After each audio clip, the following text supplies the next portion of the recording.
गिर लतीफ़ की धरती आहे सब सिंधी माण्हू आउं सब खां पहिरियां निहायत शुक्रगुज़ार आहियां पंहिंजे प्यारे भाउ ऐं राजा एंटरप्राइज़ जे प्रोड्यूसर राजा नदीम लाशारी जेको हिकु प्रोड्यूसर बि आहे उन सां गॾु असांजो भाउ उन सां गॾु असांजो दोस्त उन सां गॾु असांजे हिन फील्ड जो शामिल थी गॾु हलण वारो ऐं उन सां गॾु हिकिड़ो सुठो शाइर बि जंहिंजी प्रोडक्शन में मुंहिंजो एल्बम रिकॉर्ड थियो आहे ऐं उमेद त हीअ सिंध में सुठी कामयाबी माणींदो छो जो मुंहिंजो मशहूरु जेको गीत हुयो त सॼो ॾींहुं थो चिंची हलायां पिरी तुंहिंजे लाइ थो कमायां उनखे मद्देनज़र रखी करे असां हिकिड़ो नओं गीत जेको आहे सो रिकॉर्ड कयो आहे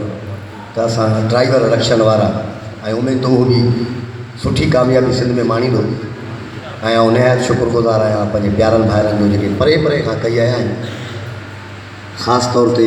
भाउ मुंहिंजो हनीफ़ खुआवर साहब ऐं असांजो प्यारो भाउ आसिफ़ मेमण साहब या उन्हनि सां जेके असांजा दोस्त पिनी प्यारा महबूब आया आहिनि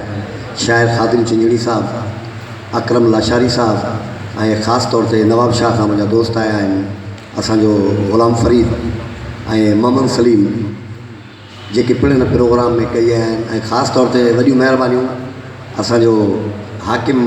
चना साहब जे मुंहिंजो वीडियो में गीत जेको आहे सो ठाहियो सॼो ॾींहुं थो चिंची हलायां जंहिंजी मॉडलिंग बि कई सो हुनजी बि वॾी महिरबानी सॼी संगत जूं महिरबानियूं राशिद जोखो साहब जूं मुमताज़ गोपांग साहब जूं जेके संगत जिन जा नाला अचनि था नथा अचनि सभिनि जूं महिरबानियूं जेके हाल में साउंड वारा दोस्त रिकॉर्डर दोस्त ऐं ख़ासि तौर ते आउं निहायत शुक्रगुज़ार आहियां पंहिंजे प्यारे भाउ डायरेक्टर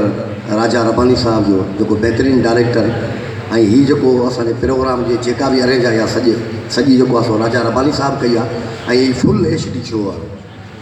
ऐं मूंखे उमेद आहे त हीअ मुंहिंजी उमेदुनि खां वधीक एल्बम हूंदो शो हूंदो एडिटिंग हूंदी रिलीज़िंग हूंदी